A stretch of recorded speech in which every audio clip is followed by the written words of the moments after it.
July 1943, Sicily, southern Italy. As the engines of the B-25 bombers roared above European soil, Luftwaffe officers still laughed. For them, heaven was the exclusive domain of the heirs of the Aryan technique. What about rumors about a black squadron escorting American bombers? An exotic anecdote, nothing more. General Alfred Keller, air commander of the region, was reportedly heard saying, "Negroes pilot as they dance. They just make noise." He did not imagine that same month, one of these dancers would shoot down his first German fighter with millimeter precision. That laughter, so light, so sure, was about to be swallowed up by the brutal reality of American industrial and logistical superiority. More than a symbolic affront, the Red Tails would appear as a statistical nightmare for German pilots, men trained to the extreme, flying cutting-edge machines with absolute discipline. This documentary exposes what many have chosen to forget, how an underestimated, segregated, and ignored squad won in the only field where ideology does not interfere, that of performance. And as each German laugh found, in the skies of Europe, the answer in the form of controlled fire and red tails. They didn't ask for respect. They imposed it. But before we dive into the data, there's one statistic that defines this story with surgical precision. By the end of the war, the Red Tails had recorded 112 aerial victories, including 3 of the very rare German Me-262 jet fighters, while maintaining one of the lowest bomber loss rates of any 15th Air Force group. In more than 15,000 missions, their success rate was not only exceptional, it was disconcerting, especially for those who swore they didn't even know how to drive. This isn't just an episode about airplanes. It's about the moment when numbers broke doctrines. If you value the truth behind the story and want to see more fact-based content, logistical support, and accurate analysis, please leave your like and subscribe.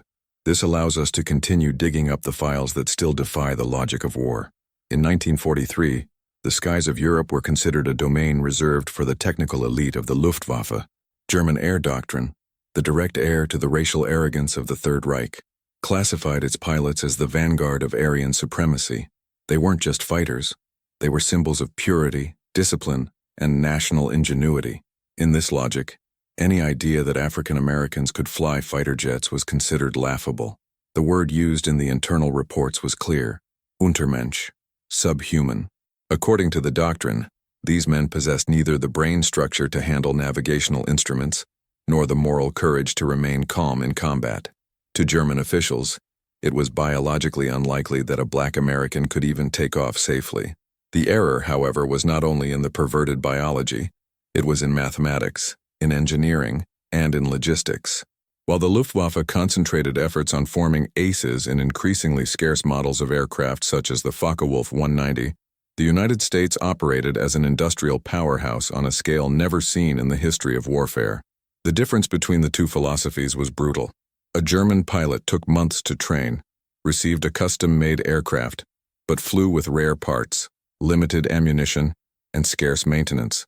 The United States, on the other hand, turned the war effort into a production line of airplanes, parts, pilots, and doctrine. The formation of the Red Tails was, ironically, a byproduct of this logistical powerhouse, a segregated response to internal political pressure, converted into excellence by sheer moral exigency and technical discipline. And while Germany was testing new models like the Messerschmitt Me-262, revolutionary but very expensive, fragile, and small-scale jets, the Americans were delivering hundreds of P-51 Mustangs a month with retrofitted British Merlin engines and a range superior to any European rival. It is at this point that historical irony begins to erode the German facade. One of the Luftwaffe engineers, in a confidential report from 1944, admitted that the technological superiority of the Allies did not come only from the models themselves, but from the constancy with which they maintained them in combat. Germany, even with brains like Messerschmitt and Heinkel, simply could not replace the losses. By 1944, the U.S. was producing more than 2,500 airplanes a month. Germany, less than 600. The Luftwaffe was fighting an enemy who, for every fighter lost, put 2 new ones in the air the following month. This difference in scale was seen but denied, ignored in the name of a doctrine that preferred heroes to numbers, and prejudice helped to keep his eyes closed. When German intelligence reports began to mention a unit of red-tailed fighters flying with unusual discipline, The comments behind the scenes were sarcastic. It must be instructions from the whites not to get lost. At no time was it considered that these pilots could operate autonomously. Still less did they outperform white units in escort performance. The contempt was programmed, institutional. And when the first FW-190 fell at the hands of Charles B. Hall in July 1943, the Germans didn't see a tactical error. They saw an anomaly, a coincidence, a turn detour. The error, however, was not on the radar. It was in ideology. A Luftwaffe pilot arrested in 1945 revealed in interrogation a phrase that sums up the myopia of his generation. We knew they existed. We just didn't think they knew how to shoot. The phrase carries the weight of a moral and technical collapse. Because while the Luftwaffe invested in combat manuals based on reflex and instinct, the red tails flew based on doctrine. Each formation was rehearsed. Each maneuver standardized. Each pilot was part of a cog, not a myth. And while the German aces chased individual glory, the red tails had one mission: to protect. Every B-17 that came back in one piece was a statistic, and each driver who remained in the formation was a working cog. That was the difference. Pause for a fact that the Germans simply ignored. The production of aircraft engines in the USA in 1944 exceeded 225,000 units. Germany, in the same period, did not reach 35,000, a ratio of more than 6 to 1. If this statistic surprises you, comment below with a phrase that sums up this shock: absolute power, logistics wins, or shocking data. Because this is not just a question of numbers. It is the portrait of a war won by repetition, replenishment, and precision. In the midst of this scenario, the red tails emerge not as an exception, but as proof of the system. Formed within a segregated base, with limited resources, greater demands, and an immense symbolic load, they responded with numbers. And by the time the Luftwaffe finally realized that these black pilots were neither assistants nor extras, it was too late. They were organizing formations, leading missions, operating radios, calculating rotations, and firing with surgical precision. There was no more room for doubt. But the initial snub was no accident. It was a state policy, a policy that preferred to laugh rather than prepare, and that laughter would be costly. Because in the skies of Italy, France, and Germany, red tails would become a constant and deadly presence. On an upcoming mission, a pair of red tails would not only protect their bombers with total success, but would leave 2 German fighters in free fall over the Silesian fields. But this is just the beginning of the turnaround. The next part will reveal how an unexpected directive, issued by a black commander with a calm voice and tactical precision, would forever change the concept of escort mission, and he would teach the Luftwaffe the difference between driving for glory and riding for purpose. South of Alabama, amid the humid winds of the countryside and the thick heat of American segregation, one of the most rigorous air training programs of World War II was born. Not by technical choice, but by social pressure. The Tuskegee camp was created as a symbolic response to decades of exclusion. It was, officially, an experiment, a political concession wrapped in institutional racism. The logic was clear. If they failed, they would prove the thesis and end the debate. If they succeeded, they would be tolerated with reservations. What the High Command did not foresee was that the segregated structure itself would forge a group of technically superior, strategically disciplined, and morally unbreakable fighters. The screening began even before the first flight. Out of every 100 candidates, only a fraction overcame the educational, physical, and psychological barriers imposed with relentless rigor. Those who entered found a program where every detail mattered. While white cadets were approved with a minimum of 200 hours of flight time, black pilots had to complete, on average, 300. The national average of failure for aspiring pilots was 40%. In Tuskegee, this rate rose to 60%. Institutional racism created a funnel of demands that only the most technical, resilient, and disciplined could cross. The result was described years later by Colonel Noel Parrish, white Tuskegee commander. What we created here, unintentionally, was an over-selected group. Men trained to the bone, prepared to fail, but who refused to do so. The training included daily hours on the ground studying mechanics, navigation, meteorology, ballistics, and map reading. In the skies, the practices were meticulous: line formation, dive attack, engine loss simulation, evasive maneuvers, angle-corrected firing. The instructors knew that any mistake would be amplified politically. Each takeoff was more than an exercise. It was a sentence about the capacity of an entire race. And they flew with it on their shoulders. They were not just looking to survive. They sought to prove that the segregationist logic was technically unfounded. The level of physical demand was so high that many cadets, even with military backgrounds, succumbed to the mental wear and tear of the program. The flight was only the surface. The real formation happened in the details. Every simulated breakdown, every compass reading, every shooting exercise turned the pilot into a rational machine, something the Luftwaffe would learn too late. Meanwhile, on the other side of the Atlantic, Germany maintained its air aristocracy. Drivers chosen not only by skill but by lineage, by tradition, by appearance. The Luftwaffe relied on its technical capital, but neglected the human factor at scale. The Red Tails, on the contrary, were the result of a system that punished failure with forgetfulness. In Tuskegee, there was no second chance for anyone who made a serious mistake. Each simulated mission was a moral and technical test. There was no room for impulsiveness. It was a training that favored control, reading scenery and resisting chaos.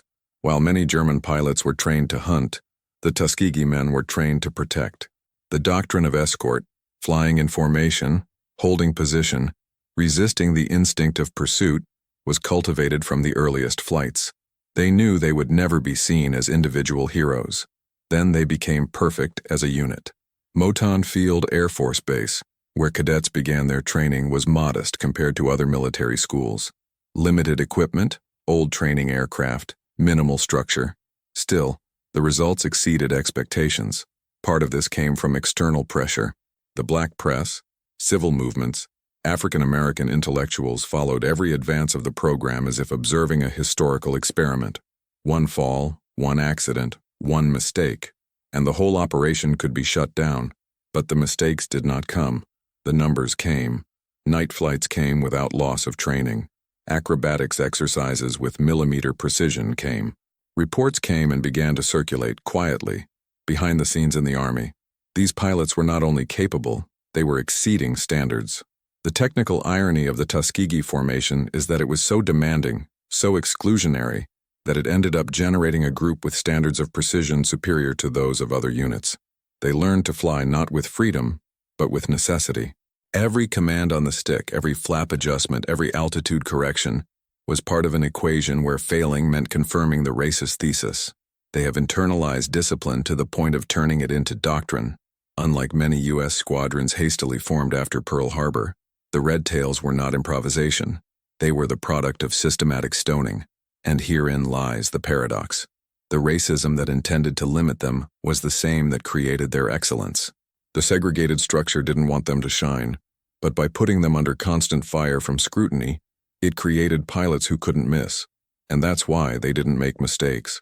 The Red Tails training doctrine anticipated what we now call mission-critical aviation, focus on preservation, risk analysis, tactical efficiency, and loyalty to the larger objective.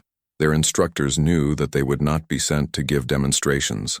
They would be tested in real combat, against an experienced and ruthless Luftwaffe, so they prepared us as if each mission were the last.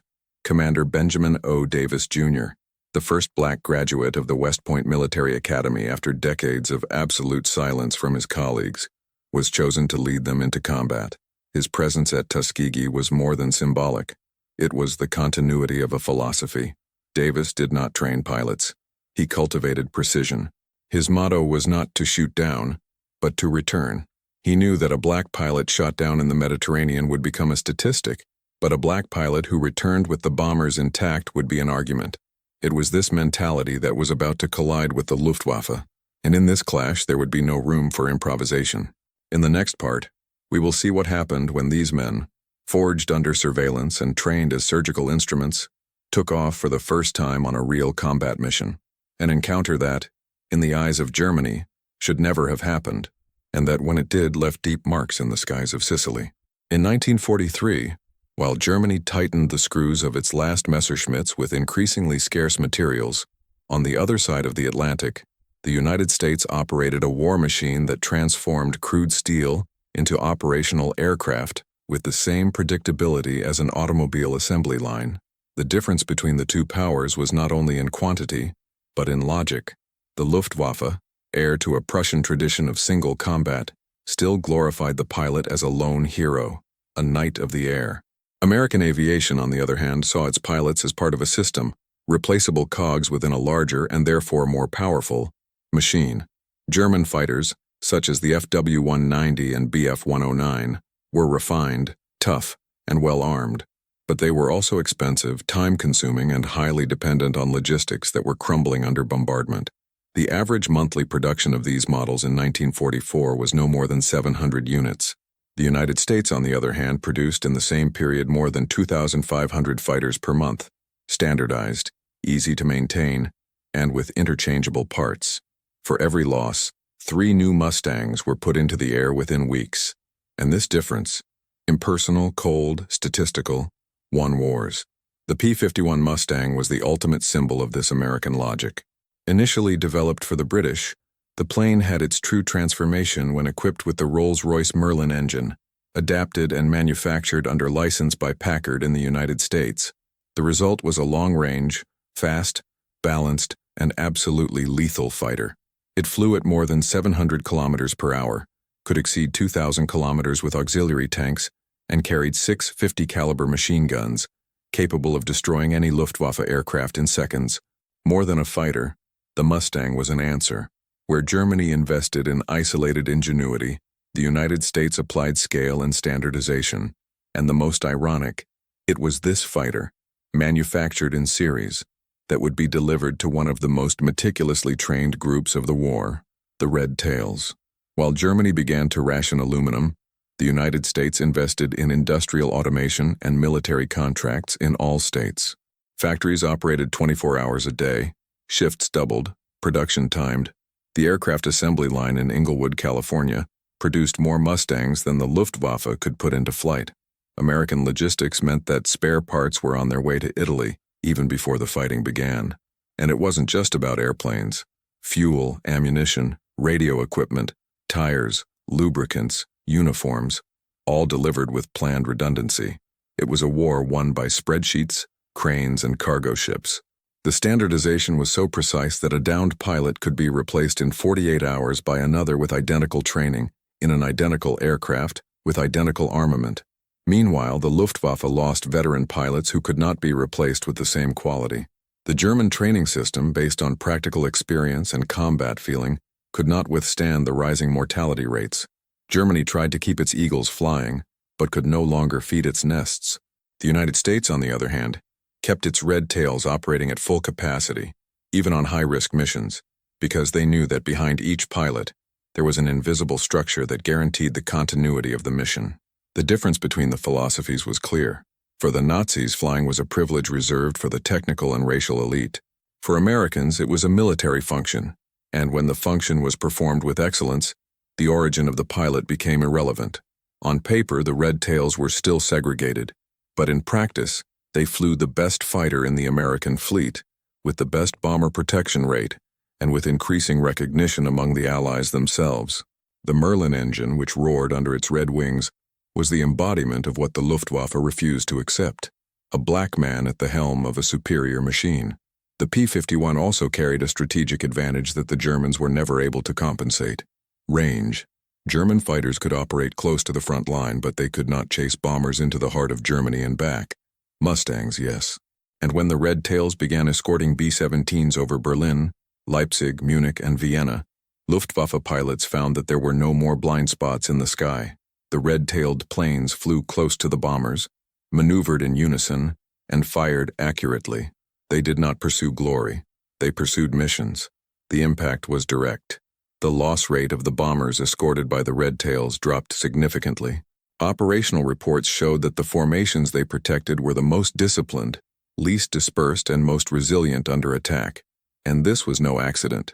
It was the perfect convergence between cutting-edge technology and doctrinal discipline, a machine created to win, operated by men trained not to make mistakes, and what began as a segregated experiment has quietly become an elite unit, recognized even by commanders who had previously despised its existence.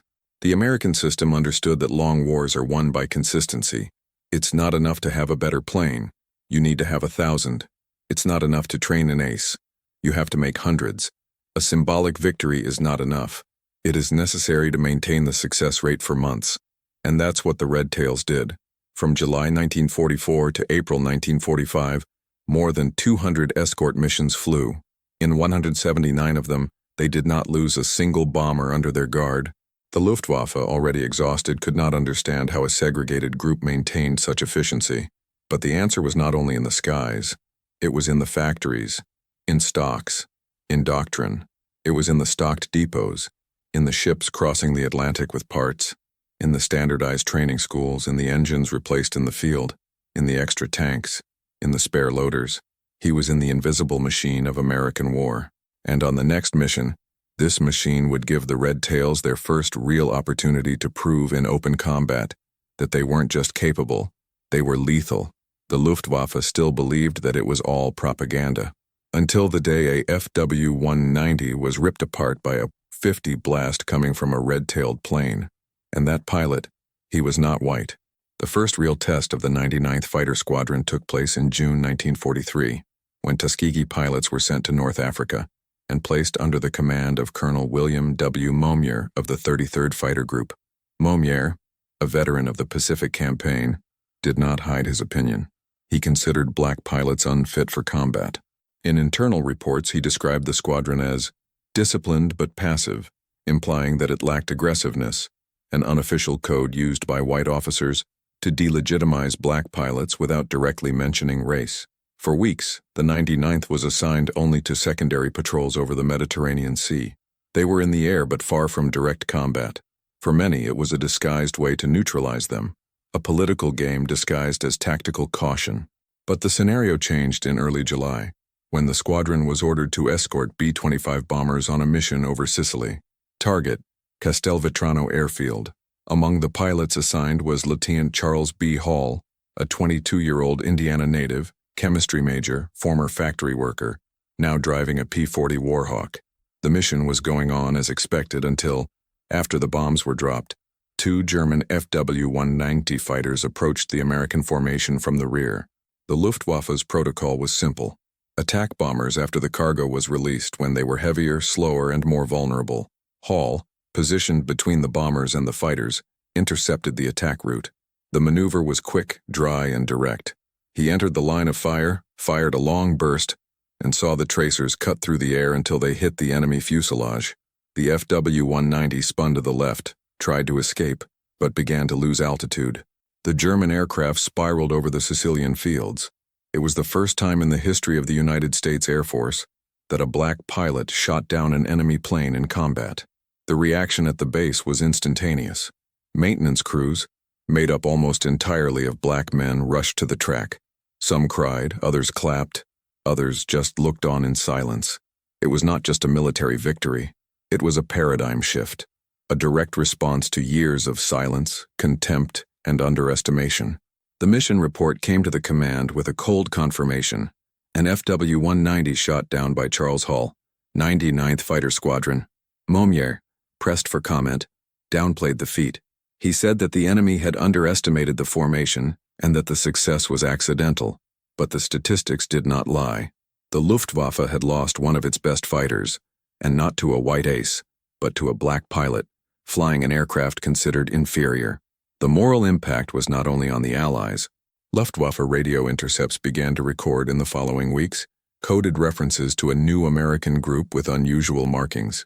They did not yet use the term red tail, but they recognized that something different was emerging in the skies over southern Italy. The irony of this story is that the solution was in front of them: men trained with surgical discipline, operating in precise formation, with a clear goal: to protect lives. If you're enjoying unraveling these facts with forgotten details and data, show your support. Like this video and subscribe. This allows us to keep the memory alive and bring stories like this to light. For Hall, there was no official ceremony, no medal at that time. Only the discreet recognition of their peers as one more piece of data in the records. But something had changed. The silence was beginning to crack. The suspicious eyes became attentive observers. And for the Luftwaffe, a new pattern was emerging. These pilots did not seek personal glory.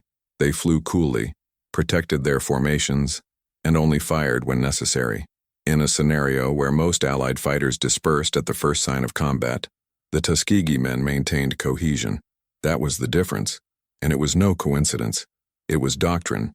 The operational culture of the Red Tails prevented them from chasing easy victories to the detriment of the mission. Unlike the Luftwaffe, which encouraged individual slaughter, the Americans under Davis emphasized collective duty. It didn't matter how many planes were shot down. It mattered how many bombers returned home. And this paradigm, seemingly passive for some white commanders, would become the key to their success. In the following months, this philosophy would prove its worth with irrefutable numbers. The FW-190 that crashed that morning was only the first. From then on, the Luftwaffe's reports would begin to show a constant: losses in actions against formations protected by red-tailed planes. But that was still the beginning. The next mission would put the Red Tails before their ultimate test, not against American distrust but against the Luftwaffe's own concept of combat. Because the man who led them was not interested in being a hero. He wanted something harder, to be efficient. And in the next part, we'll meet the commander behind the doctrine that turned discipline into statistics and mission into legacy. The man behind the doctrine that would turn the Red Tails into legend was not just a commander, it was a living conviction. Colonel Benjamin O. Davis, Jr., son of the first black general in the United States Army, had survived 4 years of absolute silence at West Point. No white classmates spoke to him outside of formal interactions. And yet he graduated from the top of his class. This quiet discipline would shape an entire generation of pilots.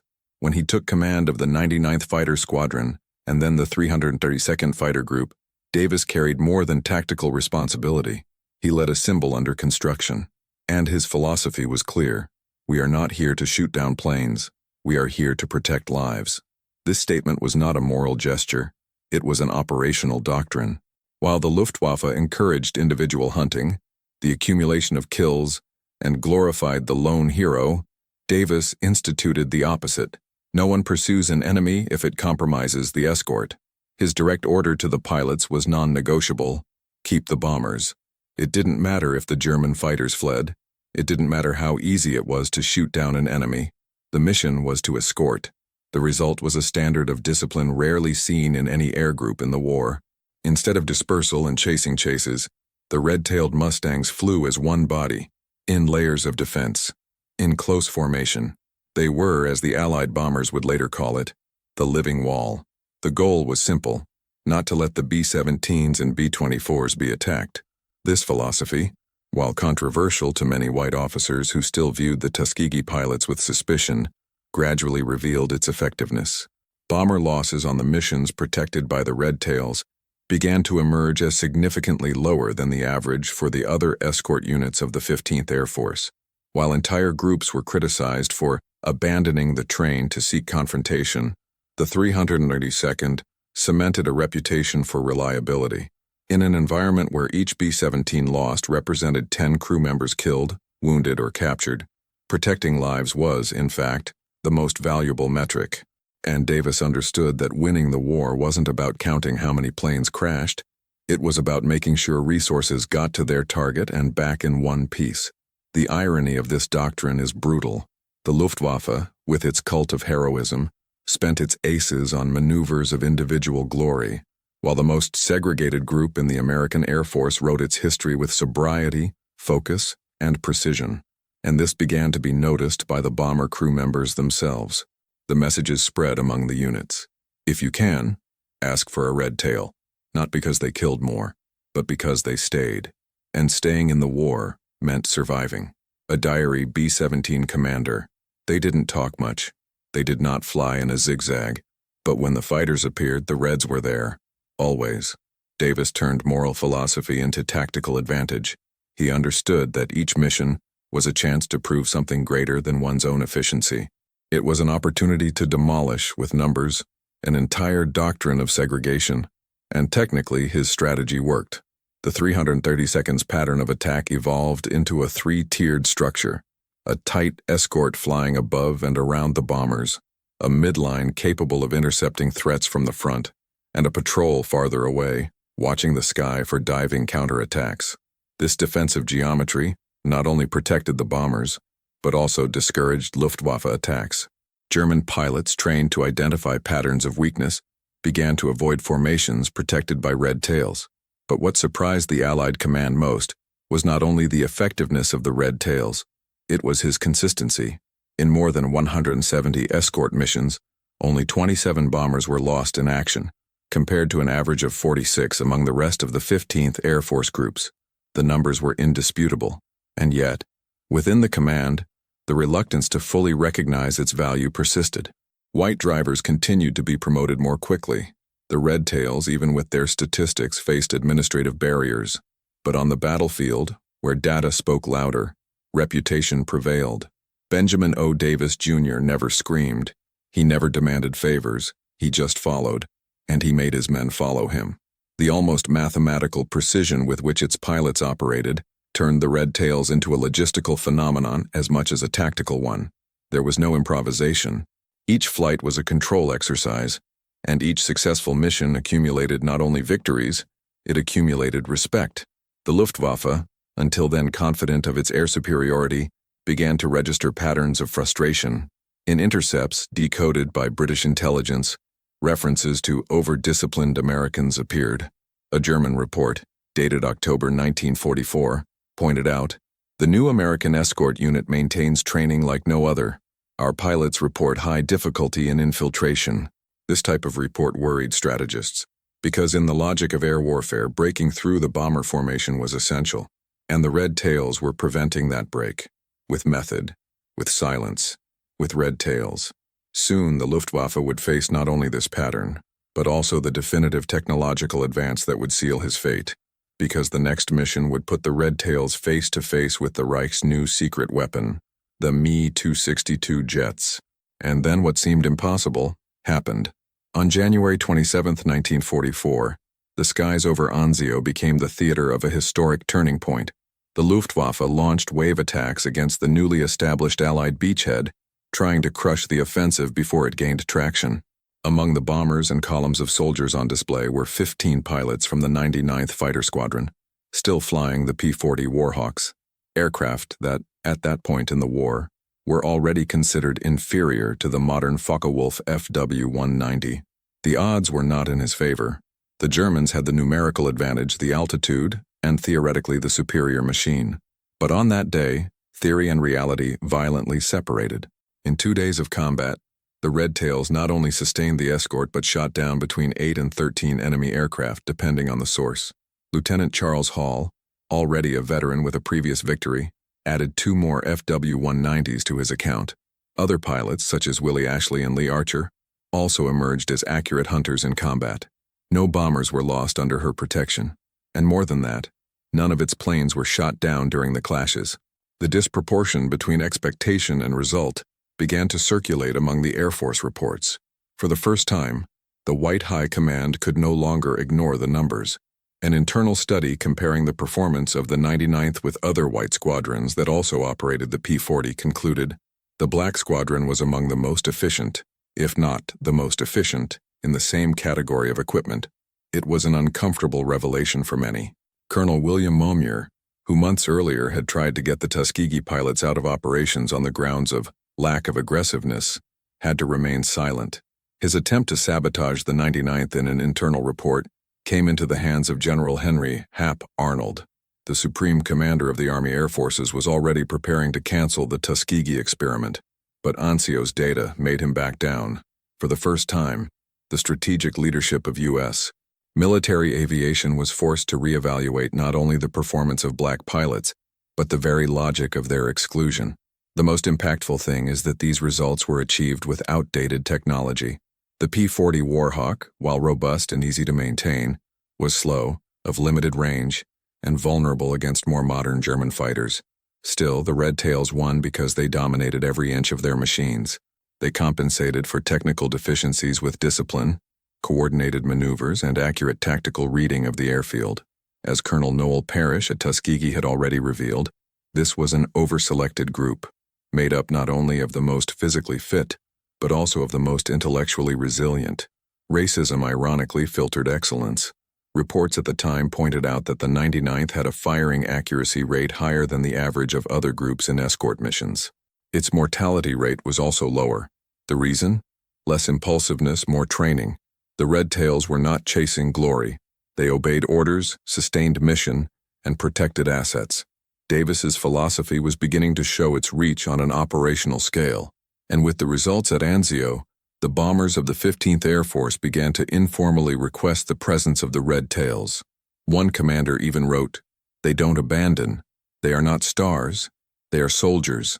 The Luftwaffe's reaction also transformed. German pilots, hitherto accustomed to seeing American escort units as easy prey or poorly coordinated, began to report a new pattern of engagement. Very rigid formations, coordinated fire. They do not get disorganized under attack. These words are contained in documents intercepted by British intelligence in the weeks following Anzio.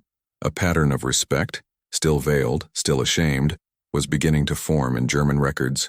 The irony was thick.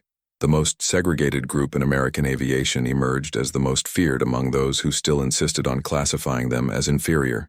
Internally, the moral impact was profound. In the barracks and hangars, black ground crews, who for months had endured contempt from white staff, began to walk with their heads held high. Victory in the heavens began to dismantle walls on the ground. The Tuskegee pilots were finally getting noticed, not because the policy had changed, but because the results could no longer be ignored. Each plane shot down was a direct refutation of the Untermensch doctrine. Each successful mission was a fissure in the ideological structure that underpinned segregationism inside and outside the United States. The Air Force, forced by the facts, restructured its perception of the 99th Squadron. In May 1944, the Tuskegee pilots were reorganized into a new unit, the 332nd Fighter Group. They now included the 100th, 301st, and 302nd Squadrons. More than a formal recognition, this integration symbolized the beginning of a new phase. That these pilots, once experimental, would now become protagonists in the largest air escort stage of the war, the deep penetration flights in Nazi Germany. But this promotion would come with a new challenge. The 332nd would swap its obsolete P-40s for the more modern P-51 Mustangs, long-range, faster, more powerful aircraft equipped with the legendary Rolls-Royce Merlin engine. It was the aerial equivalent of exchanging spears for steel swords. And with this new tool in hand, the Red Tails would do something even more unthinkable. They would face the future of German aviation, because the next battle would bring them face to face with the technological pride of the Reich, the first fighter jets in history, and the Luftwaffe once again would underestimate.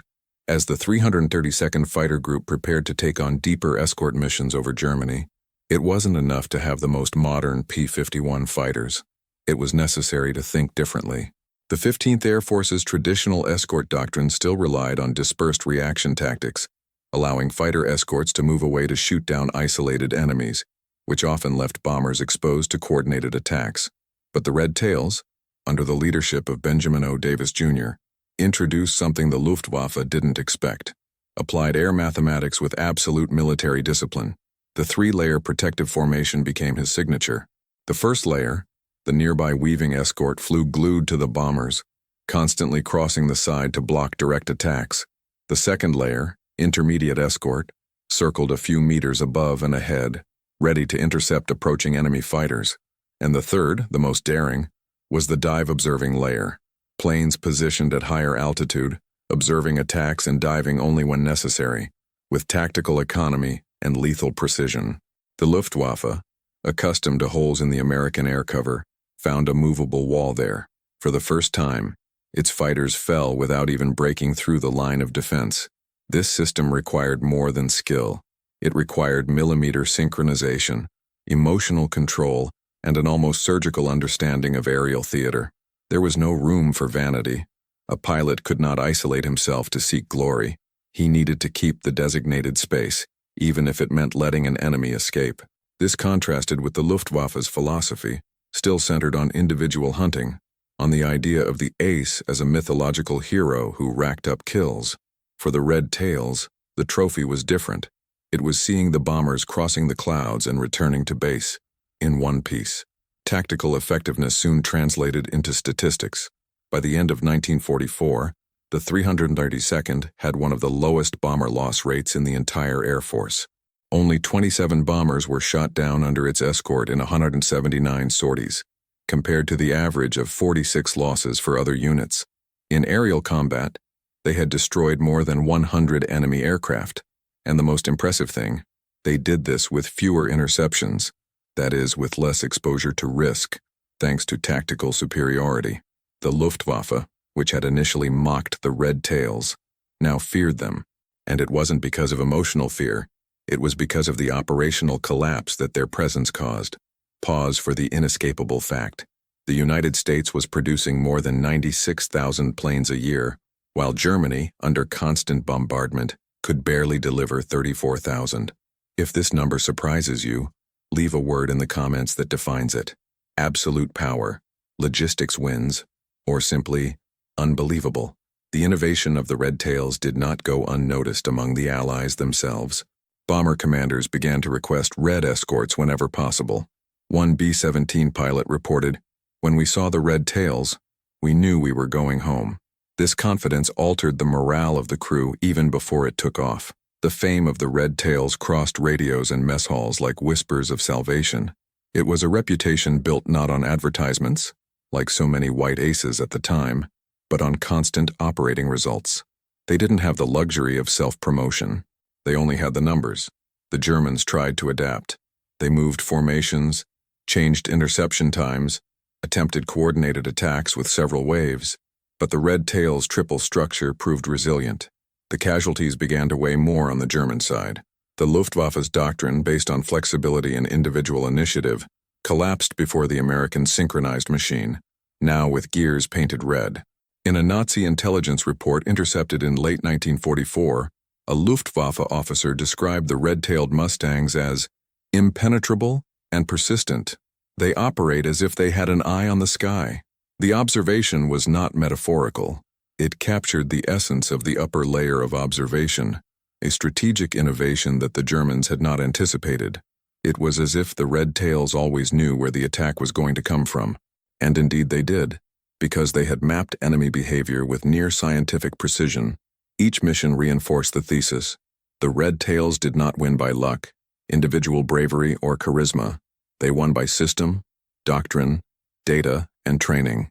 They were living evidence that when strategy trumps ideology, victory is inevitable. And this, for Nazi Germany, was unbearable. But the next challenge would put everything to the test. Because in 1945, in the skies over Berlin, a threat would emerge that not even the Red Tails had faced. The German Me-262 jets, the most advanced fighter technology ever used in combat up to that point. Aircraft capable of reaching speeds unattainable by any propeller fighter. A weapon that could, in theory, turn the tide. But there was one detail that Nazi strategists did not calculate.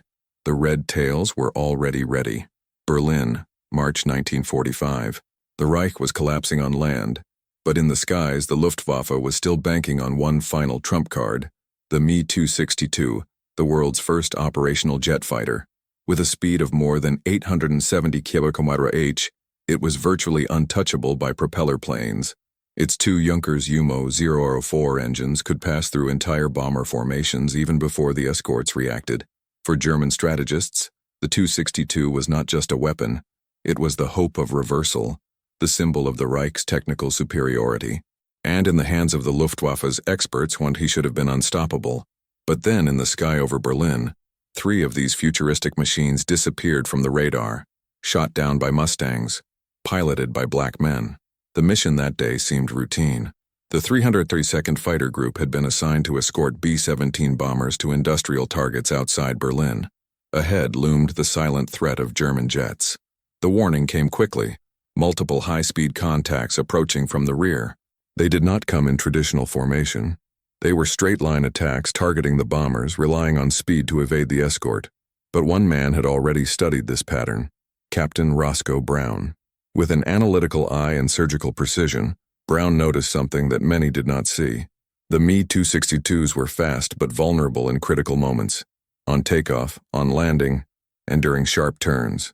The key was in physics. Brown climbed. It reached interception altitude. Saw a Me-262 dive over the bombers, fire a short burst, and initiate a wide turn to reposition. It was the chance. The wide curve of the jets, necessary due to their high speed, created a blind spot. In a controlled dive, Brown accelerated his Mustang. The wings fluttered with the effort. The distance closed quickly. At the exact moment, it fired. The tracers cut through the air and hit the fuselage of the German fighter, which caught fire before completing the turn. It was the first Me-262 destroyed by a Red Tails pilot. On the same mission, another pilot from the 332nd, Captain Charles Brantley, shot down the second jet, and a third would fall shortly after, in confrontation with Lieutenant Earl Lane. The Germans, astonished, began to perceive a new reality. It was not enough to have technology. It was necessary to know where and when to use it, and above all, it was necessary to know who it was used against. Those men with red tails were not there by chance. They had training, combat reading, discipline, and refined tactics that put them on par with, or above, their adversaries. For the Nazis, the scene was unacceptable. Germany's most advanced air weapon, flying under the pride of the Third Reich, shot down by pilots whom purebred doctrine classified as inferior. It was more than a military defeat. It was an ideological humiliation. Heaven, on that day, became a court. And the verdict was unappealable. Technical merit, operational discipline, and logistical strength won out. The Übermensch's propaganda faded amid dark clouds and free-falling fuselages. Allied reports highlighted the feat. Roscoe Brown was awarded the Distinguished Flying Cross, and his testimony about the action entered the Air Force archives as a reference for engagement against jet fighters. But even there, in the midst of recognition, there was contrast. While many white pilots became media figures with 5 or 6 wins, the red tails, even shooting down jets, remained out of the headlines. They didn't fly to glory. They piloted for missions, and they won where no one expected them to. The Me-262, despite its advancement, was fragile. It had problems with engine reliability, field maintenance, and supply logistics. Mass production was impossible, partly because of the bombings, partly because of the technical complexity. Meanwhile, the United States delivered thousands of Mustangs a month, with standardized parts, simplified maintenance, and serial training. The war was not won with prototypes. It was won with scale. You win with a system. In the end, mathematics was cruel to the Reich. 3 jets shot down. No casualties among the red tails that day. The Luftwaffe would never fully recover from these losses, neither materially nor morally, and internal records show that. A German general in a coded message captured weeks later declared, "The new generation of American pilots flies with strategy. The red-tailed ones are the hardest to break." The confession was not about machines. It was about method. And the red tails, once seen as an aberration, have become the gold standard. But the war was not yet over. There was one last statistic, one last number, that would seal these men's place in history, not as an exception, but as a reference. Because what was coming was not a specific mission. It was the accumulated result of all, and that number would reveal what no advertisement could ever erase. The skies of Europe, once laden with smoke and crossfire, were beginning to fall silent. But this silence was not an absence of war. It was a change of reputation. In 1943, the red tails were an experiment. In 1944, a curiosity. But by 1945, they had become legend among those who really mattered, the men inside the bombers. Aboard B-17s and B-24s, crewmen knew that survival did not depend solely on armor or machine guns. It depended on who flew around them. And the more missions crossed the skies, the more a pattern emerged with irrefutable force. When the red-tailed fighters were nearby, the bombers came back, whole. Pilots such as Lieutenant William Holloman, who would later be one of the Air Force instructors in the Korean War, coldly described the psychological impact that the presence of the red tails caused. They stayed, always. When the Messerschmitts came in formation, many escort fighters dispersed to hunt for targets. The red tails did not. They took a stand and defended themselves. Tail gunners reported the same. In various combat reports, red-tailed Mustangs appeared as mobile shields, reacting with precision and coolness, even when outnumbered. There were no screams. There were no improvised maneuvers. There was pattern, repetition, discipline, a doctrine visible in heaven. This consistency generated reputation, and reputation within the air bases of the 15th Air Force was everything. Entire units began to request informally that their missions be escorted by the 332nd Fighter Group.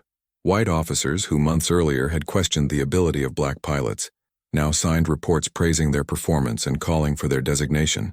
In a document filed with the Mediterranean Air Command, a bomber commander writes, "With the Red Tails, the formation maintains integrity. We have no doubt that they are fulfilling their mission with total priority." It was recognition that didn't come from speeches or ceremonies. It came from the mathematics of war. The Air Force began to calculate. In more than 200 escort missions, the 332nd had lost a fraction of the bombers compared to the other units. And even in direct engagements such as the confrontations against Me-109 fighters, FW-190, and the Me-262 themselves, the Red Tails recorded victories with minimal casualties. This simple equation, more bombers saved, fewer fighters lost, became an undeniable logic. Prejudice, still institutional, began to lose its tactical space. The war demanded efficiency, not rhetoric. The transformation was not immediate, but it was visible. In base dining halls, where Tuskegee pilots once sat in isolation, conversations began to erupt. Silent respect. No one apologized, but no one mocked anymore either. Silence had replaced derision, and in that silence, there was weight. It was the nonverbal admission that these men had done what few could: convert contempt into performance, convert doubt into discipline, convert color to result. This kind of respect was not common. American military culture at the time was still deeply segregationist, but war, with its brutal language, spoke in numbers, and numbers now were on the Red Tails' side, a group trained with higher demands, driving with stricter rules, facing more modern enemies, and still winning. The psychological impact of this was not only military, it was cultural, it was moral. It was the gradual collapse of a certainty built up for centuries. Lieutenant Colonel Lee Archer, one of the aces of the 332nd, reported that after a few missions the white pilots themselves began to greet them on their return. No euphoria, no hypocrisy, just recognition. They understood that we were not there for politics. We were there on merit, and we were winning. The change in tone was subtle but real. No one doubted his ability anymore, and if they still doubted his humanity, time would take care of it. In a letter registered at the end of the war, a B-24 pilot writes home, "I never thought I would one day say this, but I hope the escort will be done by those red-tailed lads. I don't care what color they are. I care about coming back alive." This phrase, almost banal in form, was revolutionary in its content. It represented the failure of the racial argument in the face of operational evidence. The Luftwaffe had failed to take down the Red Tails, but the Red Tails, with methodical precision, had overthrown one of the pillars of ideological supremacy, the belief in natural inferiority. And at the heart of this process was Davis's doctrine: efficiency over ego, discipline over vanity, escort upon glory. The Red Tails didn't just fly, they upheld a morale, a strategy, a thesis, and in the skies of Europe, this thesis was winning. But their mission was not yet over, because the biggest number, the most impactful data of all, was yet to come. And it wouldn't come from a single flight, it would come from the accumulation of constancy than any other group has been able to repeat. Because in the next installment, we'll look at what happens when a rejected squad turns insult into a statistic and nails its name to the top of the war performance charts. Behind the scenes of the Luftwaffe, away from the propaganda cameras and the crowds inflamed by Goebbels's words, documents were beginning to admit what microphones could never say in public. The Red Tails were a problem. Not a symbolic problem, not an exotic experiment, but a real, identifiable, tracked and feared tactical threat. In intercepts made by British intelligence and in internal German reports recovered after the war, a recurring expression appears, charged with irony and tension: Schwarze Vogel Menschen, a corruption between German and the military dialect of the front. Literally, mention of the black birds. It was the way Luftwaffe fighter pilots referred to red-tailed planes flown by black men, and contrary to what many would imagine, this mention was not an insult. It was a warning. In the escort maps compiled by the German interception groups, units escorted by Red Tails were given a different coding. Missions with the presence of the 302nd were classified with high-risk markings, especially on southern routes between Italy and Austria, where Mustangs operated frequently. Luftwaffe commanders noticed the pattern. Where the Red Tails were, bomber penetration was deeper and German losses higher. The mere mention of the unit changed the tactical configuration of defensive missions. The enemy, who had once ignored them, now studied them. This transformation is revealing. Nazi doctrine was based on a rigid belief in racial hierarchy.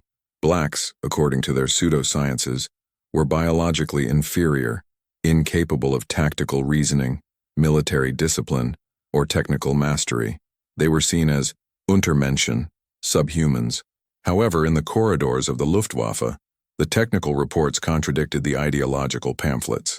A report dated February 1945, signed by an air intelligence officer in Munich, states, "The red-tailed squadron shows stable tactical pattern, coordinated aggressive behavior, and full bomber protection. Caution is advised when engaging." There was no room for racial arrogance. There was calculation. The greatest discomfort for the Nazis was not losing to the Americans.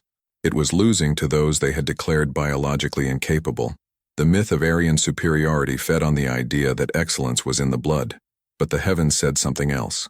The excellence was in the method, in the training, in the discipline, and the Red Tails, by winning repeatedly, tore this ideological veil before the entire German chain of command. The Tuskegee pilots were not only exposing the fragility of the Luftwaffe, they were exposing the intellectual farce of the Reich. The silence of Nazi propaganda about these clashes was strategic. In newspapers such as the Völkischer Beobachter, the word Tuskegee never appeared. In radio and public announcements, defeats to Allied fighters were attributed to numerical superiority or internal sabotage. But in the secret archives, the tables were there. Rote Schwänze formation, red tail, location, altitude, attack pattern, a reconnaissance dossier, typical for any dangerous unit. The irony was complete. Those whom the system declared non-existent as human beings were now catalogued as a priority combat threat. This change also affected the behavior of Luftwaffe pilots. Recovered war diaries show growing frustration. In one of them, dated March 1945, a young German pilot writes, "We lost 2 FW-190s today. They were there.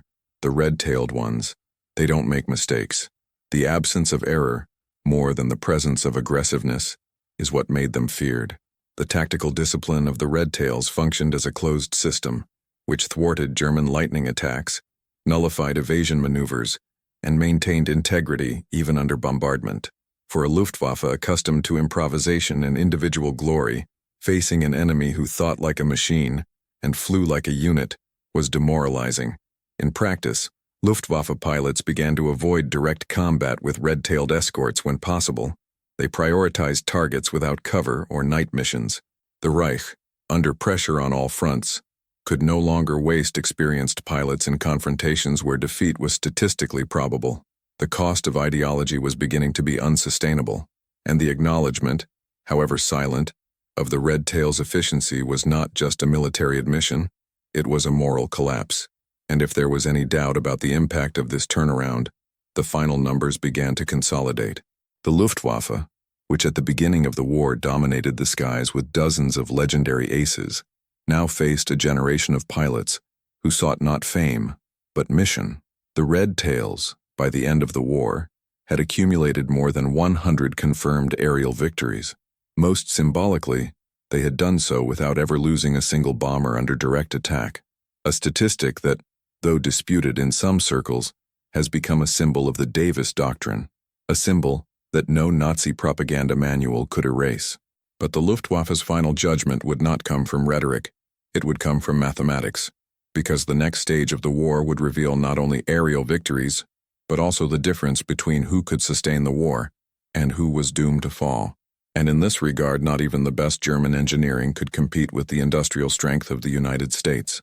Among the millions of men who crossed the skies of Europe during World War II, few knew that behind the cockpit of a red-tailed Mustang flew a living contradiction, a black American pilot who fought for the ideal of freedom, but who, upon returning to his base, could not enter through the front door of the cafeteria. On the air, he was official. On the floor, segregated. And when one of these men was shot down and captured, a new historical irony was revealed. It was behind enemy lines that some of them experienced, for the first time, a glimmer of equality. The records confirm at least 32 black pilots of the 332nd Fighter Group taken prisoner in German-controlled territory. Brutality, humiliation, Racial violence were expected, but what many found was a rigid, and even indifferent, application of the Geneva Conventions. In several prison camps, African American pilots were treated like regular Allied officers, with the same barracks, the same supplies, and in some cases with less hostility than in the United States itself. The Luftwaffe, trained on old-fashioned codes of honor, maintained certain protocols, and when they received American prisoners with lieutenant or captain badges, the German guards did not differentiate by skin color, only for the patent. Lieutenant Walter Palmer, shot down in 1944, was interned at Stalag Luft III, the same camp as the famous Great Escape. He would report years later, "They had never seen a black pilot. They looked at me as if I were a UFO, but they didn't insult me. They treated me like a prisoner of war. Already in the USA when I returned, I couldn't use the airport bathroom." Another case, that of Lieutenant Clarence Dart, reveals the same paradox. Captured after a mission over Hungary, he was interrogated by German officers curious about his training. According to Dart, the enemy was more interested in my flying technique than in the color of my skin. These reports do not indicate Nazi goodness. They indicate American moral collapse. The country that claimed to defend freedom, at the same time that it fought fascism, imposed on its own heroes laws of separation, humiliation, and exclusion. The irony reached its apex in the return of the prisoners, decorated, wounded survivors, but still forbidden to enter white hotels, to study in white universities, to walk without being searched. The enemy, even though racist in essence, followed the protocols of war. The homeland, even democratic in speech, denied them in practice. And there is another, even more disconcerting fact. In a post-war study conducted by the U.S. Air Force History Office, it was found that black prisoner pilots had mortality rates equal to or lower than white pilots captured in the same regions, refuting predictions that they would be executed or tortured more severely. Nazi ideology, while brutal, operated in layers. Blacks were despised, but they did not represent, in the eyes of German military intelligence, a priority ideological threat like Jews or communists. The result, a moral gray zone, where the Nazi bureaucracy treated a racial enemy more neutrally than the U.S. legal system treated its own citizens at home. At this point, it's impossible not to pause to look at the statistic that redefines the absurd. Even in all-out war, even fighting a genocidal regime, a black American pilot was more likely to receive equal institutional treatment behind enemy lines than at a segregated gas station in Georgia. If this surprises you, comment now. Unbelievable. Because history isn't just about culling numbers, it's about contradictions that defy logic. The cruelty of the comparison does not end there. Upon returning from the war, many of these pilots expected a new kind of reception. They expected recognition, perhaps a change in institutional posture. What they found was silence, and in many cases, the reaffirmation of the same structures they had tried to dismantle with their own blood. Colonel Benjamin O. Davis, Jr., commander of the Red Tails, was never invited to speak at congresses or to lead mixed units in the immediate post-war period. His promotions were slow. His white colleagues, with inferior statistics, held prestigious positions before he was even heard. And it was not an opinion. It was a system. Segregation continued in the armed forces until 1948, when Truman signed Executive Order 99981. Until then, pilots who had faced the Reich were still forced to obey local laws that put them behind in any line, except the line of death. The result of this is profound, because the moral defeat of racism did not take place only in the skies of Germany. It revealed itself most forcefully when the heroes themselves were forgotten by those who were supposed to protect them.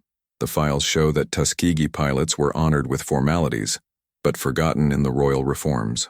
And every diary, every letter, every post-war interview repeats the same tone: pride in the mission, shame on the return. But even in this abyss of contradictions, there was a burning flame, because while the system ignored them, the data spoke. And the data showed that the Red Tails didn't just win missions, they saved lives. And that impact would be impossible to erase. Because the next part of the story reveals how the final number of escorts, the loss rate, and the bombers' reports forever cemented the Tuskegee Airmen's name in any serious study of air strategy. They were prisoners. They were ignored. But they were never forgotten by those who came back alive. The P-51 Mustang was more than an aircraft. It was a system, a product of American industrial engineering that combined power, range, and robustness, with an operational simplicity designed for scale. But in the hands of the Red Tails, that system turned into something even rarer, a platform of technical excellence underpinned by absolute discipline. While other pilots saw the Mustang as a speedy fighting machine, the Tuskegee airmen saw it as a precision instrument and operated it as such. The difference was not only in the plane, it was in what they did to him. One of the most decisive tools introduced to the European theater in 1944 was the K-14 gyroscopic gun sight, a computerized gun sight developed to allow for more accurate firing at moving targets. Installed on the P-51D, this system revolutionized ballistic calculation. It predicted the displacement of the target, calculated the necessary deflection, and presented the pilot with an accurate projection of the point of impact. It was state-of-the-art technology, but it required mathematical understanding and absolute control of the commands, not just reflexes. In many units, the display has been underutilized. Pilots ignored his readings, preferring to rely on instinct. With the Red Tails, that didn't happen. Trained with absolute rigor at Tuskegee, where nothing was left to chance, the black pilots understood each component of their fighters as an extension of their own survival. The K-14, far from being a curiosity, has become part of the operational routine. Extra training sessions were dedicated to calibration and use of the display. Officials report that the Tuskegee often gathered after flights to review combat recordings, reposition calculations, and study angle variations. What was a technical luxury for some became a tactical advantage for them. The results were immediate. While the average hits per burst in the 15th Air Force ranged between 8 and 12%, the Red Tails recorded peaks of up to 20% in direct engagement missions. In combat, this difference meant less exposure time, less wasted ammunition, less risk of breakdown, and more enemies knocked down. The Luftwaffe, which trained its aces with a focus on aggressiveness and individual initiative, was not prepared to face a unit that operated on calculation, not momentum. It was the difference between shooting to intimidate and shoot to eliminate. And there was another dimension to this technical domain: standardization. While Luftwaffe units suffered from model diversity, Bf-109s with distinct engines, FW-190s with makeshift tuning, jet fighters with unstable learning curves, the Red Tails flew almost exclusively with the standardized P-51D, with direct maintenance support, constant spare parts, and mobile workshops capable of reversing damage in a matter of hours. A fighter damaged one morning returned to the air the next day. The American supply chain, driven by factories such as North American Aviation and the Willow Run Complex, was producing hundreds of Mustangs a month. It was a war of repetition. Here it is worth pausing for a number that the Germans ignored until too late. In 1944, while Germany produced about 300 fighters per month, the United States produced more than 2,000. In an air war of attrition, this imbalance was fatal. And if this impresses you, comment now. Logistics wins, because it wasn't just individual talent that decided the battles. It was the coordinated volume, supported by math and replacement. And at the heart of this efficiency gear, the Red Tails operated as human sensors. They knew when to intervene. They knew when to maneuver. They knew they weren't there to show off maneuvers. They were there to accomplish a mission. This commitment to practical performance, not glory, has turned his statistics into a benchmark. And once again, the historical irony emerged with force. The same people who were judged incapable of understanding advanced technology became experts in the systematic application of this technology more effectively than the inventors themselves. The cult of the born pilot, so celebrated in the ranks of the Luftwaffe, was beginning to crumble. The German aces, still trained under the romantic shadow of the fighting of the First World War, continued to seek duels in the sky, individual pursuits, personal marks. But the war had changed. The scale had changed. The world was now industrial, and the Red Tails, by adopting the doctrine of precision to the detriment of vanity, adapted themselves before anyone else. His mode of combat was not inspired by the past. It was shaped by the future. This tactical turn also contaminated the Allies. Over time, other groups began to copy their formations. The technique of closed protection, non-scattering, concentrated shooting, and the data confirmed it. The average loss of bombers under Red Tail's escort was less than 3%, compared to 5 to 7% for other units. Each percent represented dozens of lives. of whole planes, of complete missions, and it was impossible to ignore the fact that this performance came not just from the machine, but from the way it was used. Post-war, when reviewing the final reports of escort campaigns, an officer in the Department of Strategic Aviation would write, "The 302nd Fighter Group was not the best for morale alone. He was the best by statistics." This dry and objective phrase sums up the collapse of a century of prejudice, because there, in the midst of technology, industry, and science, the myth of racial inferiority was finally confronted and destroyed. But even with all this, a doubt persisted in the hearts of the Red Tails. They had conquered in the heavens, but would they be recognized on land? The answer would come in the final weeks of the war, when the 15th Air Force Command, pressed by the numbers and requests for bombardment units, would be forced to make an unprecedented decision, to hand over to the Tuskegee a critical state-of-the-art mission against sensitive targets at extreme risk. Confidence, at last, was put to the test, and their performance once again would make it clear that prejudice was the greatest enemy of victory. Even before the first Rolls-Royce Merlin engine roared in the sky, even before the Red Tails formed their squadrons over the Adriatic, there were other engines, invisible, tireless, working below the line of sight. They were the hands that did not hold the stick, but supported the war machine with grease, patience, and precision. They were the mechanics, gunsmiths, electricians, cooks, ammunition carriers, rear soldiers who would never be greeted on the radio, but without whom no pilot would take off. The Tuskegee Airmen's support structure was composed almost entirely of black military personnel, men relegated to roles that the system deemed secondary, but who would become the hidden heart of the 332nd Fighter Group's efficiency.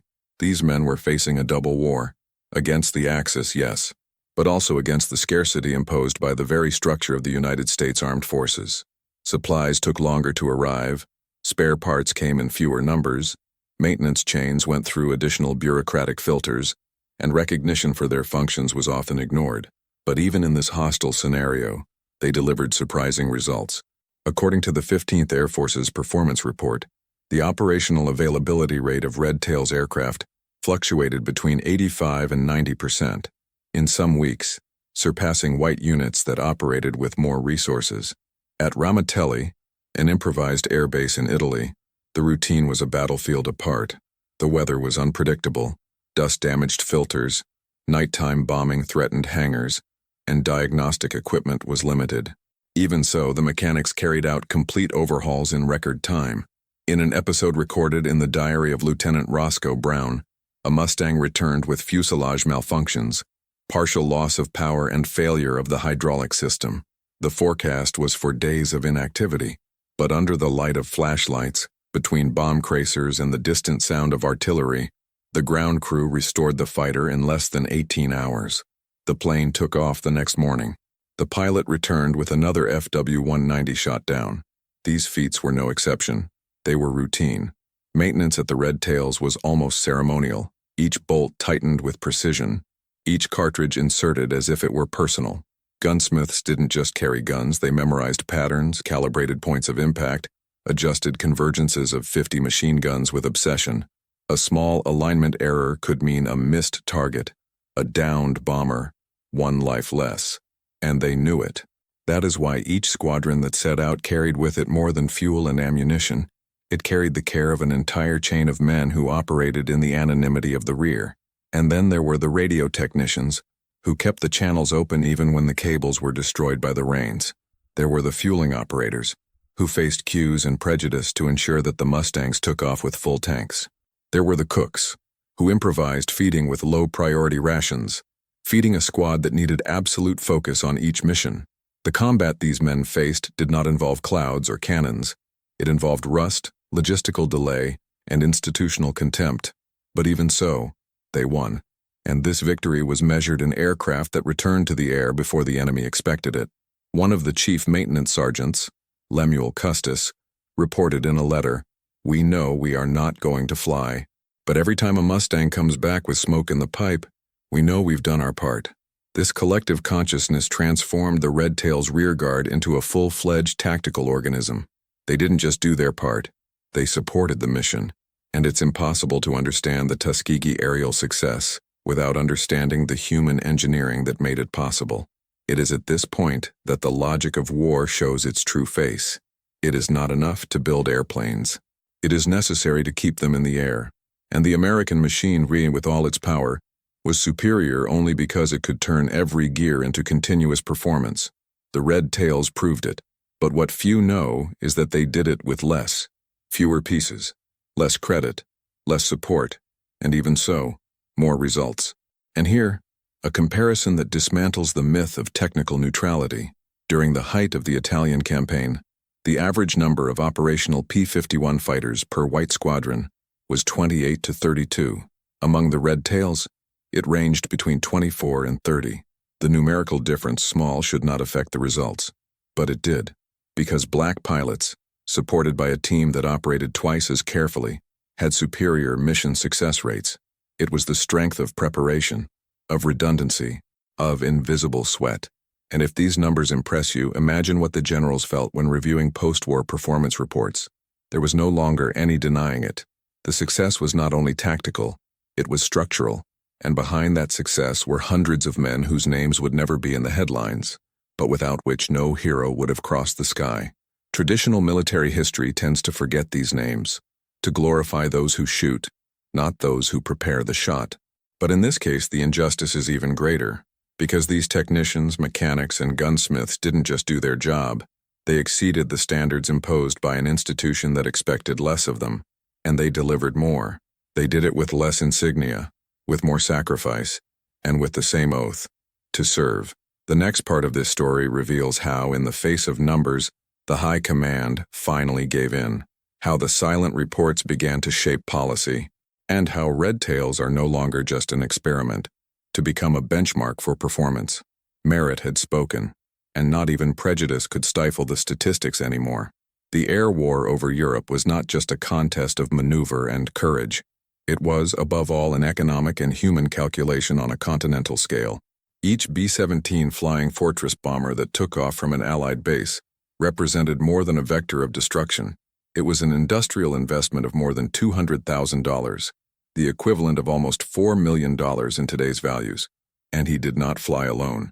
Inside its fuselage were 10 men, 10 stories, 10 destinations. When one of these bombers fell, it wasn't just metal that touched the ground. It was the effort of hundreds of workers. It was the logistical cost of manufacturing, transportation, fuel, parts, training, and weaponry. It was the interruption of a tactical gear. It was, in short, a multiple defeat, accounting, moral, and strategic. The mission of the escort fighters was simple on paper and devastating in practice: to prevent the bombers from being destroyed before they had accomplished their task. To do so, they needed absolute discipline, prolonged endurance, and a deep understanding of the pace of heavy flight. It was easy for a fighter pilot to get carried away by the impulse, to break through the formation, to pursue a lone enemy, to seek personal kill. But each time this happened, a breach opened. A corridor was forming, and there, the FW-190s and BF-109s passed by with fury. The Red Tails understood from the beginning that air warfare was a mission of preservation, not vanity. Therefore, their escort tactics did not follow common doctrine. There was no dispersion. There was no individual hunting. There was coverage, closeness, focus. Lieutenant Colonel Lee Archer summed it up in a phrase that was repeated like a mantra among pilots: "The bomber comes back, or we don't come back." It was a silent but unbreakable pact, and the result was measurable. In comparative analyses conducted by the 15th Air Force Command, missions escorted by the Red Tails consistently had one of the lowest bomber loss rates, between 2.5% and 3.1%, while the overall average ranged between 5% and 7%. This may seem like a small difference at first glance, but in a 100-bomber mission, we're talking about 2 aircraft saved, 20 lives saved, $400,000 kept in the air, and more than that, the continuation of the bombing, the sustainment of the industrial encirclement against Germany, the constant pressure on factories, railway routes, fuel depots, and Nazi logistics centers. The irony of this story is that the solution was in front of them. The men America segregated on land were saving their investments in the air, and not just with courage, but with tactics, calculation, and a sense of collective duty. If you're enjoying unraveling these facts, Show your support. Like and subscribe so we can bring you more in-depth content. Because history, when told accurately, reveals lessons that still echo today. Inside the B-17s, the transformation was noticeable. Initially, the white crews viewed with suspicion the arrival of the red-tailed fighters. But mission after mission, the perception changed. A tail gunner, in a letter registered by Maxwell's military archive, wrote, "When I saw the Reds up there, I knew we were going back." It was a simple sentence, but loaded with meaning. In a context where color meant exclusion, those fighters meant protection. The command's decision to continue climbing the red tails to the most dangerous routes came not from ideology, but from mathematics. They worked, and they worked better. Morale at the bombing bases improved when they knew they would be escorted by them. The performance of the mission increased, casualties were decreasing, costs were falling, and, little by little, prejudice, although not eradicated, was suffocated by the harsh logic of results. It was the triumph of efficiency over ego, and duty over vanity. While the Luftwaffe piled on aces with dozens of individual victories, the Red Tails racked up missions with 0 Allied losses. The cult of the solitary hero was replaced by respect for cohesive unity, and that made all the difference. Behind the scenes, the generals began to revise doctrines. Commander Benjamin Davis himself began to be consulted on tactical practices that could be implemented in other units. What was once a racial experiment was transformed in practice into a model of operational effectiveness, an elite built not by privilege, but by demand and resilience. But there was still a less visible, and even more impactful, layer to this game of forces. Each bomber saved was an entire crew that would not need to be replaced. In times of war, the replacement of personnel was a logistical bottleneck. Training a new pilot took months. To train a gunner, a navigator, a flight engineer required complex and costly structures. Avoiding human losses was also preserving the intellectual capital of the Air Force. And in this, the Red Tails operated as silent multipliers of efficiency. The impact of their presence went beyond statistics. It was psychological. The Luftwaffe, accustomed to exploiting the tactical flaws of the Allies, began to face cohesive formations, protected in layers, with pilots who did not fall into traps. The success rate of German missions against the bombers dropped significantly in the regions patrolled by the Tuskegee. It was as if an invisible wall had been erected between the enemy and the target, and this wall had a name. It's a color, red tails, increasingly feared, more and more requested, increasingly effective. But not everything was acceptance. On land, many still resisted the idea that black men were more effective, and this resistance would come to the fore in post-war reports, in attempts to minimize achievements, to erase statistics, to ignore contributions. But the practical performance had already been recorded, and some commanders knew there was no turning back. One of them would write, anonymously, in an internal memo, "I never thought I would write this, but if my life depended on an escort, I would choose the Reds." This confession, small, almost embarrassed, marks the next chapter in this story, when recognition, once forced by results, begins to turn into a legacy, and the inevitable question begins to arise among the generals themselves. What are we going to do with these men? After the war, they returned in silence. No bands, no crowds, no red carpets. When the Red Tails returned to the United States after the war ended, there were no parades waiting for them. There were separate lines.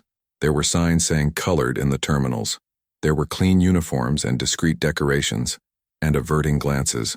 Even with 112 aerial victories, even with unmatched escort rates, even with missions accomplished with mathematical precision, the Tuskegee pilots were met by a country that didn't know what to do with them. The machine that trained them to win was hesitant to acknowledge that they had won. The nation that trusted them in the heavens refused to trust them in the streets. Chief Sergeant Harry Quinton recalled, "I came back to Alabama in my war uniform, and I was instructed to enter through the back door. The same door that decades earlier another young black man would have used to escape poverty, now reopened, not as a symbol of overcoming, but as a reminder that, for many, nothing had changed. The heroism of the Red Tails was treated as a parenthesis, an isolated case, an exception to be tolerated, and forgotten. While other military units paraded on Pennsylvania Avenue, the Tuskegee Airmen were not even called to the stands. Their names, when mentioned, appeared in the footnotes. His achievements, recorded in internal reports, remained archived, out of the reach of the press and schoolbooks. The Air Force, still in the process of formalizing as an independent branch, hesitated to turn its heroes into references. After all, recognizing them also implied admitting the failure of decades of segregationist doctrine. The statistic was irrefutable. On hundreds of escort missions, the Red Tails recorded one of the lowest bomber loss rates in the 15th Air Force. And yet, for more than a decade, these numbers were omitted from tactical manuals. They did not receive invitations to lectures in academies. They were not named in ceremonies. They didn't become statues. They became a footnote. And that was perhaps the last mission, to endure the silence of a country that still did not know the difference between discipline and submission. The frustration was real, but it was also restrained, because the Red Tails knew that their war had been bigger than the heavens. They had shot down something heavier than fighter jets. They had exposed the structural hypocrisy of a nation. And even if the medals didn't come, the data had been recorded, the routes were mapped, losses reduced, and reports of the protected bombers circulated among pilots, generals, and technicians. Memory seeped in like a seed, invisible in the present, inevitable in the future. There was also the burden of leading without recognition. Benjamin O. Davis, Jr., who led the Red Tails with tactical coolness and unwavering morals, never expressed public resentment, but his personal diary recorded short, harsh sentences. The homeland still does not understand what we have done. Decades later, he would be promoted to 4-star general, but at the time he walked the halls of the Pentagon as a respected presence, and avoided. The contrast was brutal. Men who had braved German jets at 500 miles per hour, 800 km/h that flew over Anzio, Ploesti, and Berlin now faced interrogation to get civilian jobs. Many were turned away from commercial airlines, which claimed lack of adequate experience, even in the face of thousands of flight hours in combat. The aviation industry, as well as the public system, was not yet ready to see black pilots in the cockpits of peace. Still, they followed. Some became teachers. Others founded civil organizations.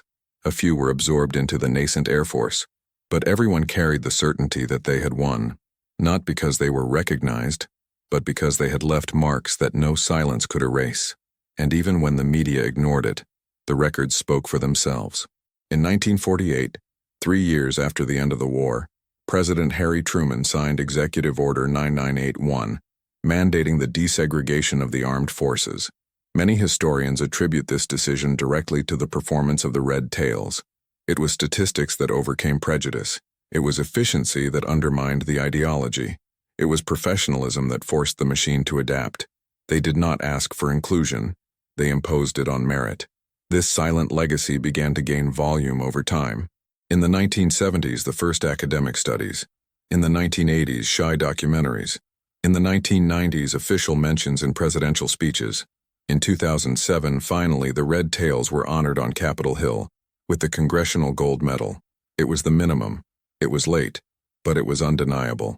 The absence of medals did not prevent the memory of them from resting, like the Mustangs that returned after each mission with the painting that the Germans had learned to fear, a red tail cutting through the sky.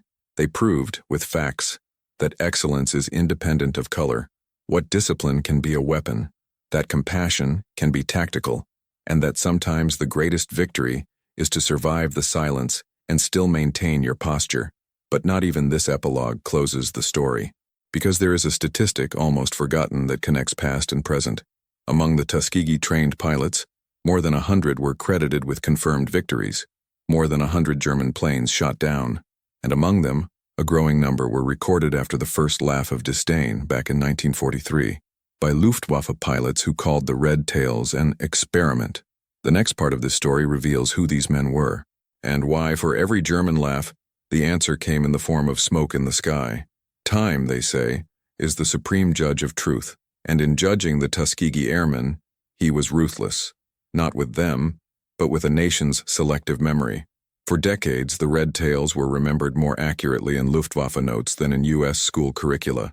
Their names appeared in German intercept reports, on tactical evasion maps, in operational records that singled out red-tailed hunters as priority targets. Meanwhile, in the American public archives, his deeds lay erased, scattered, relegated to footnotes, or forgotten among bureaucratic folders. It was the cruel paradox of history. The enemy recognized his greatness first. The fight for recognition was not fought in the courts. It was fought in the archives. Independent historians have begun to notice gaps in the official data. How is it possible that a unit with one of the lowest loss rates in escort missions, with more than 100 confirmed aerial victories, with a discipline praised by white commanders in the field, had received so little prominence? The answer was uncomfortable, because recognizing them meant rewriting not only the history of the war, but the national narrative. It meant admitting that segregation had produced non-inferiority, but excellence. That exclusion had forged the elite. It was only in the 1980s that the tide began to turn. Former bombing buddies, white veterans already retired, began giving spontaneous interviews citing the red tails as their favorite protectors. Gunners who had never seen the faces of the pilots defending them reverently remembered the red glow of the tails that never left them. One of them stated, "When we saw red tails, we knew we were going home." That phrase began to echo. At the same time, children and grandchildren of Tuskegee pilots began memory retrieval campaigns. They organized meetings, sought forgotten medals, pressured politicians. Historian Miriam Johnson, granddaughter of one of the group's mechanics, dedicated 10 years to gathering reports, mission sheets, photographs hidden in family basements. His conclusion was simple and devastating. The data has always been here. The country didn't want to see it. In 2007, 6 decades after the end of the war, the institutional gesture finally came. The United States Congress unanimously approved the award of the Congressional Gold Medal to all Tuskegee airmen.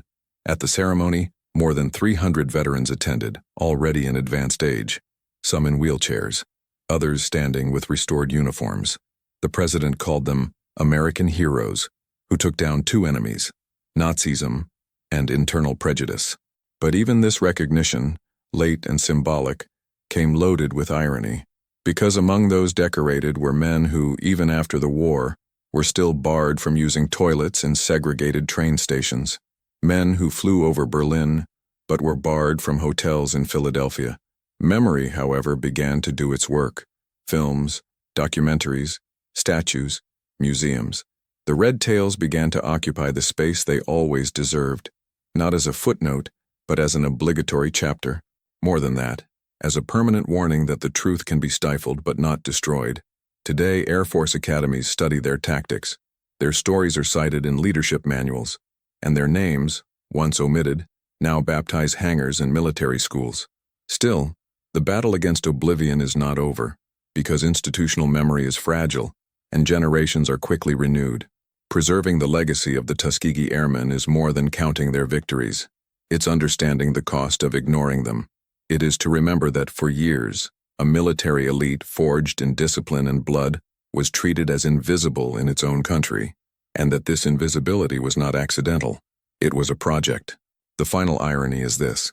While German archives already cataloged the red tails as a priority threat in 1944, American school textbooks only began to mention them prominently half a century later. Nazi propaganda lied about their existence, but feared them. The American narrative, on the other hand, for a long time pretended that they didn't matter, even when they saved American lives every day.